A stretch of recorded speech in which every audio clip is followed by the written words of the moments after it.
بسم الله الرحمن الرحیم.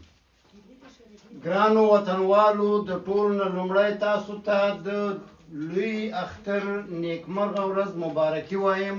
خدای دې وکړي چې د خپلو کورنیو سره روغ او خوشحاله اوسئ. نن زما لمسي راغلي دي او دوی هیله وکړه چې پښتو لوست باید ور زده کړم. نو د دې دپاره چې دوی هم زده کړي، تاسو به هم زده کړئ. او دوی قلمونه په لاس کې نیولي دي، 1 2 3 4 5 6 تنه دي. وایي نام خدای زما دوی سره وه. ښه چې ستاسو وخت هم ونه نیسم، ما داسې ویلي وو چې پښتو په کره او د ټولو نه معیاري په 2 دقیقو کې تاسو زده کولی شئ. دا به اوس تاسو وګورئ چې زده کولی شئ او که نه، او دا څنګه اسان ده که نه. وبچې ته کښېنه، عمره مه کوه عمره بیا ګوره ډنګ ډنګ ډنګ وکنه چوکه. ښه دا خو نسته. ښه دلته تاسې ګورئ، دغه ټول پښتو لوست دی. تاسو که دغه نښې زده کړي او په پام کې مو ونیولي، تاسو پښتو د لیسانس په سویه باندې زده کړې ده. دلته ګورئ ولاړې کرښې، یا په انګلیسي کې کلومنټ ورته یې، یا دا مټې 1 2 3 دا په لاتین عددونو باندې ګڼونو باندې لیکل شوي دي. 1 2 3 4 دا پرتې کرښې دي. دې ته عربي ګڼونه وایي. تاسو یوازې دا زده کوئ چې 1 2 3 دلته یوه جوړه ده 1 2، دلته بله جوړه ده 1 2، دلته بله جوړه ده 1 2. دغه ټولې جوړې دي او 2 2 دي. ښه تاسې څنګه په دقیقو کې زده کولی شئ؟ دا خبره ډېره په زړه پورې ده او ډېره حق پک کوونکې ده. سړی ورته ګوته په غاښ پاتې شي. دا یوه کلي یا چاپي لري. کله چې موږ هغه چاپي زده کړه، هغه کلي مو زده کړه، هغه فرمول مو زده کړه، هغه قانون مو زده کړه، په خپله یې تاسې پوهېږئ چې دا په دقیقو کې زده کېدی شي. هغه چاپي شی دی، هغه دا ده چې موږ دغلته چې راځي هر شی، دا ټول د دې ځای نه تر دې ځای پورې 29 توري دي. دا 29 توري څنګه تاسو داسې په یو وار زده کولی شئ؟ دلته دغه فرمول، دا کلي، دا قانون داسې دی چې دغه ټول توري موږ داسې تصور کوو لکه سپوږمۍ. سپینه به خرابه صحیح ده. ښه اوس ورته ګورئ، دا د سپوږمۍ بڼه ده. دغه ټولو کورونو کې سپوږمۍ راځي. دلته ګورئ دا سپینه خط اول، دغه ټول سپین راځي. دا سپوږمۍ داسې راغله. په دومه کرښه کې هغه هم په سپین خط باندې راځي. دا سپوږمۍ داسې راغله. په درېیمه کرښه کې تاسو بچې ورباندې پام کوئ، دا چې زه کښېنم په دې خبرو باندې، دا بیا درنه امتحان اخلم، داسې نه ده. په درېیمه کرښه کې دا سره ده، په دې کې یوه خبره ده. دلته دا سپوږمۍ ښي لاس ته ده.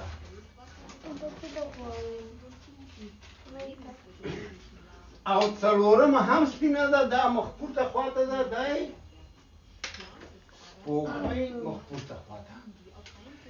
بس دغه 4 بڼې چې تاسې زده کړې، اول دا 1 2 3 جوړه، بل دا چې 1 2 3 4 او بڼې او شکلونه یې. عجبه چې دغه سپوږمۍ مخې پورته خواته دی، هغه دی تاسې ګورئ. د دې سپوږمۍ مخ ښي لاس ته دی، د دې سپوږمۍ مخ چپ لاس ته دی، او د دې سپوږمۍ مخ هم پورته دی. هیڅ بله خبره نشته دی. یوازې تاسې سپوږمۍ زده کوئ. اوس دې سپوږمۍ نه څه شی جوړېږي؟ دا اوس څه شی شو؟ هېڅ، تر اوسه پورې هېڅ. یو شی پکې پاتې دی چې ستوری.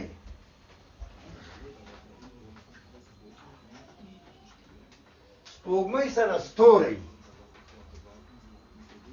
اوس دلته دې سپوږمۍ ته چې دلته یو ستوری ورکړو نو دا څه شو؟ څوک یې ویلی شي؟ څوک یې ویلی شي؟ دا څه شی دی؟ آفرین، بې. ګوره همدا سپوږمۍ ده، دا ستوری و. دې سپوږمۍ مخ پورته دی او دلته هم لاندې ورته ټکی ورکړه، دا بې شوه. همدا سپوږمۍ ده، که دلته درې ټکي ورکړو بیا څه شی کېږي؟ پې. پې ښه او چېرې اوسو. ښه اوس ورته ګورئ په دویم پراته خط کې. ښه اول دا سپوږمۍ پوره کوو چې تاسې دغه د لیکلو په چل باندې ښه پوه شئ. بیا یې بیا سره تشریح کوو. دا بله جوړه هم شته دی، داسې بله جوړ داسې.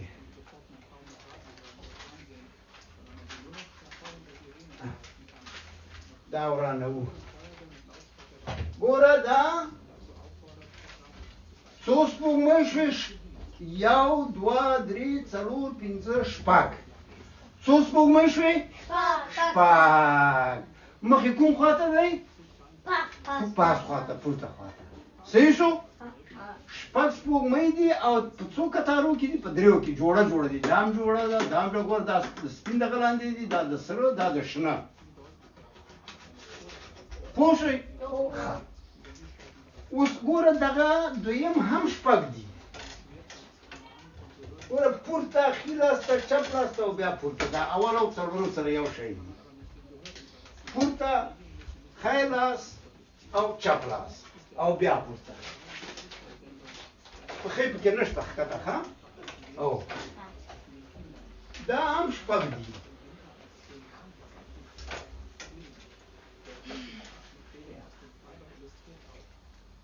صحیح شو؟ دا څه شی دی؟ سپوږمۍ شپږ دي که نه؟ اوس راځو ستوري ورکوو. صحیح ده؟ دې ته که یو ټکی ورکړو یو ستوری، دا به بې شي. دې ته چې درې ورکړو پې به شي. بې پې. دا ګوره جوړه دي. ښه ګوره د سپین کاغذ لاندې دي، د دې سپینې نښې لاندې دي. دا دو ستوري پاس لري، ټې. او دا هم دو ستوري پاس لري، ټې. صحیح؟ ټې ټې لکه توت. او ټیک یو څوک ویلی، دغه څوک ویلی شي؟ څوک ویلی شي؟ ټې. دا ټې. ټوټه. ټانټې. ښه ګوره بې پې ټې ټې. دلته یو ټکی پاس خوري، یو ستوری، او دلته یو پاس، او دا ګرده کړی. نون. ګوره څومره اسانه شو. همدا سپوږمۍ وه، شپږ سپوږمۍ وې مخې پورته. اوس په دا ټکو کې په ستورو باندې دا څه شی شو؟ دا اوازونه شو. بې پې ټې ټې نون. صحیح شو؟ ښه د دې کرښې نه خو خلاص شو که نه؟ ښه دلته خو هم شپږ توري ولیکل یا شپږ اوازونه. اوس راځو دومې کرښې ته. دا سپین دی، دا هم سپین دی. ګوره دا څومره اسان دی. ګوره ورته ګورئ. یوه کرښه ورکوئ د دې ځای نه. یوه کرښه، یوه کرښه، یوه کرښه، یوه کرښه، یوه کرښه، او دلته یوه کړۍ. دا سخت و. ګوره همدا سپوږمۍ وه، مخې ښي لاس ته و او بس یوه کرښه هم ورکړه. اوس دلته څو دغه دي؟ ده او بچې ښه زه خیر دی رسېدم. هوا ده پکې. نه بچې دا یو ټکی دی که نه. دلته چې یو ټکی ورکړو دا به څه شي؟ جیم. ګوره پاس هم یو ټکی دی، لاندې هم یو ټکی دی. جیم. ښه دلته چې درې دي، دلته هم چې درې ورکړو دا به څه شي؟ چې. جیم چې. ها ټول داسې نه راځي. دلته یو ټکی ورکړو ښې به شي، او دلته چې بیا درې ټکي ورکړو څې. او دلته یو همزه خې او دلته یو ټکی ورکوو دا به غین شي سخت دی دا ګوره زه بیا درنه پوښتنه کوم بله شوم ښه سم دې زده کوئ خبره په دې کې ده چې دا ولې سور دی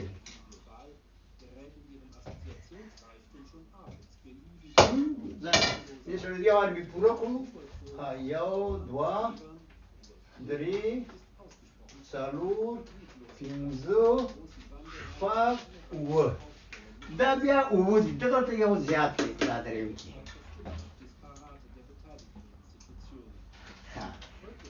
دلته څو ټکي دي یو خو دا لاندې دي دلته یو ټکی ورکوو دا به شي زی دلته چې درې ټکي ورکړو دا به شي ژې دا په خپله دال دی دلته چې یوه کړۍ ورکړو ګور دلته هم کړۍ ده او دلته هم کړۍ ورکوو ډال ټې ډال دا بچی ډېر ښه ترتیب شوی دی ډېر اسانه ښه دا ری دلته راځي د ری جوړه څه دی ړې او دلته یو بله نښه ده چې دا غې ده غې دا داسې دی چې اوس مثلا موږ یې وایو چې ګیره ستا د پلار ګیره ګیراته نشه نو زمونږ د کندهار د هلمند د سپین بولدک د کوټې خلک هغوی ژیره ورته وایي که نه نو دغه چې دی دا یو بېل شی دی دا ټول جوړه دی ګوره زی ژې دال ډال ریړې دغه بې جوړې دی دلته جوړه هم شته دی خو بل ځای کې ده ښه دلته جوړه هم راځي ښه دا ګې ده ګیره ژیره ږمنځ ژمنځ ګلی ژلی که نه ښه یعنې دغه په دې باندې راځي سمه شوه اوس راځو څلورم دا سپین دی دا که دلته چې یوه کرښه ورکړو دا څه شو سین دا سین او همدغسې ګوره چې دغه وکړو بله کرښه ورکړو دا به پاسه درې ټکي ورکړو دا به شین شي ښه دلته بله سپوږمۍ پورته ورکړو دلته یو دغه ورکړو کاف دا یې ګاف او دا یې لام دلته هم په دې کې درې راغله ښه یا بچې ولرګه چې یوه ساوه وشوه هغه دا چې دا کې باید په دغه کوډ کې ونه لیکل شي چې په دغه ځای کې ولیکل شي خراب شي ګوره دا د پنډک والا دی ښه دغه والا ګوره دلته اوس دا ګاپ دا هم د نیمې کړۍ والا دی دا د دې لاندې راغی ټي ګاپ او دا هماغه سپوږمۍ ده چې لږ اوږد کړي لام دلته یوه کرښه دلته بله کرښه دلته دا یې میم او دا یې هې صحیح شو اوس د دې جوړه راځي داسې یو شی ګوره دا هم لاندې باندې ټکي لري صحیح دا شوه څه شی ښې یا ښې موږ یو چې اوښ په کوټه کې چې اوښ صحیح موږ یو چې ښوروا دوی وایي چې شوروا که نه چې دا سره پوه شي دا په دې باندې لیکل کږي لیکل کېږي وبخښئ دا به زده کړې لیکل کېږي صحیح شو ښه دا ګوره ټول توري شو اوس ورته ګورئ دا ټول راشي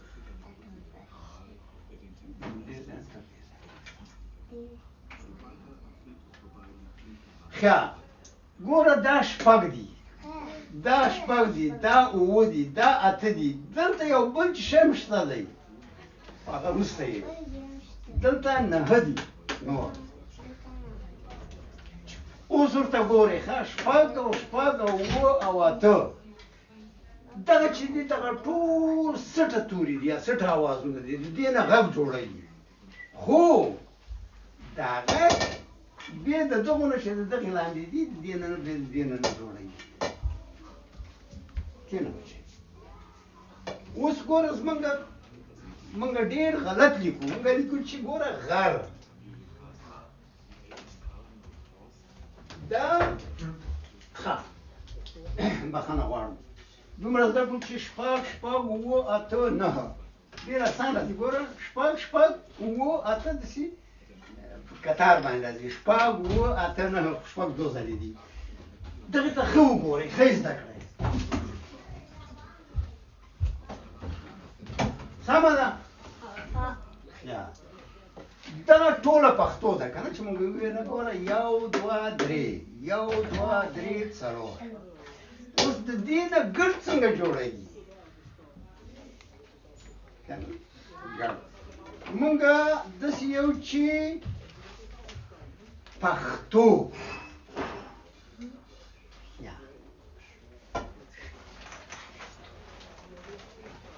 د لیکلو دپاره یو بل معیار شته دی، یو بل قانون چې هغه یې ډېر اسان در زده کوي. ګوره دغه د ترتیب قانونو چې څنګه توري ولیکل شي او اوس د لیکلو اسانتیا. د لیکلو اسانتیا یې دا ده چې په دغه اول قطار توري نیمیږي په چی زړګی نیمیږي ویه نیمیږي او په ورپسې توري پورې مشلي دغه شی ده که نه ګوره نیمیږي او مشلي. صحیح شو؟ ښه اوس موږ او تاسې لیکو څه شی ولیکو؟ پښتون که پښتونستان؟ پښتون. ښه دا ډنګ واخله. اوس ورته ګوره ښه دغه اول دویم او څلورم چې یو رنګ دي که نه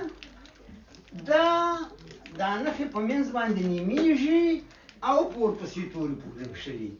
دا سور چې دی دا نه نیمیږي او په ورپسې توري پورې نه مشلي. صحیح شو؟ اوس ګوره لیکو دا اوس ګورو دلته لیکو پښتونستان. څه شی راځي اول؟ پی پی چېرته ده؟ په اول کې.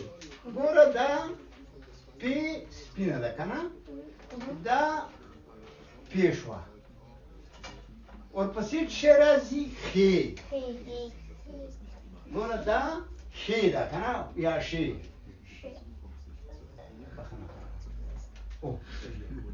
دا دلته بیا پخ هغه کې داسې راځي. دلته مې لږ اسانه کړې درته ښه پخ.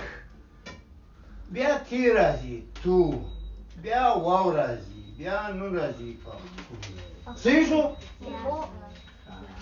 دلته یوه ساوه شته دی چې دغه او سور راځي هغه دلته ده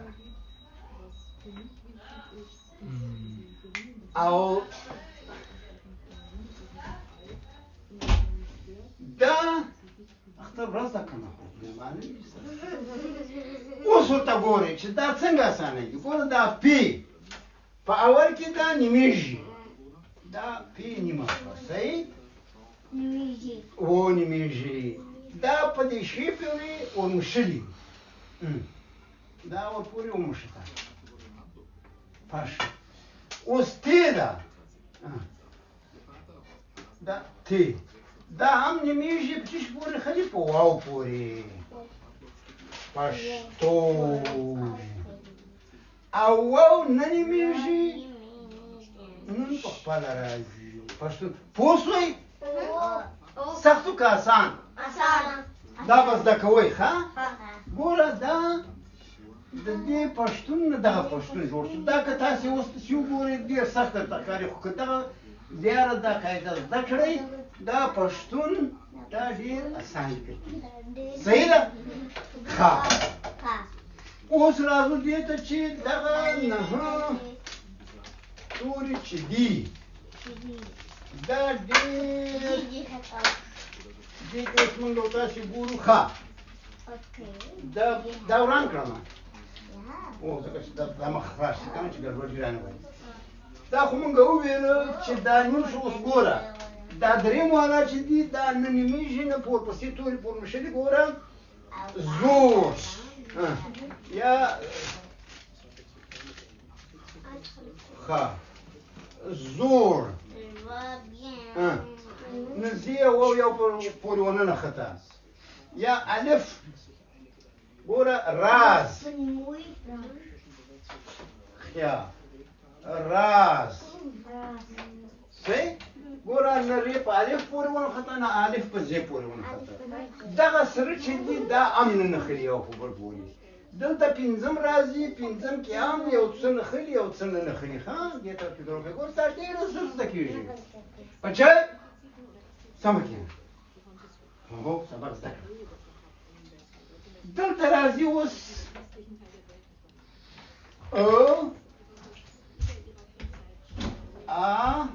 او الف څنګه چلو حوصله لرئ کښېنه کښېنه سپین غره ته کښېنه دلته راشه دلته کښېنه شابه هغه زده کړه شابه ښه اوس ګوره دا راز یا مثلا ډاډ دا ډال دی الف ډال ډاډ یا ډار ډال الف ری ګوره دا یو په بل پورې نه نښلي ښه او څه شی چې ویل کېږي هغه به هماغسې لیکي ښه دلته راځي یو واو او بل راځي بل واو یو او بل واو راځي دا ډبلیو یا وی ها یا او دلته هم راځي یې بله یې او بله بچی هلو نه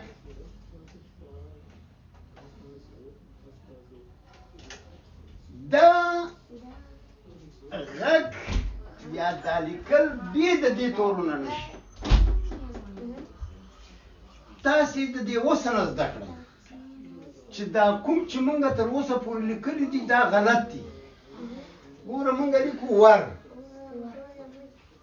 داسې لیکو لیکو زر داسې لیکو دا غلط دي دلته په دا منځ کې باید اور ولوېږي ګوره وبچئ ور زر د دې نه په غیر ګڼ نه جوړېږي ګوره دا ډېر ضروري دی دا په هیڅ بله ژبه کې دغسې قانون نه لري او دغه نه لري تاسو ورته ګورئ بچئ ښه هوا نو دا واول دي او نورې سره خلاصوو مدام دومره دغه کېږي چې دلته ګوره څنګه سره نښلي ا ای او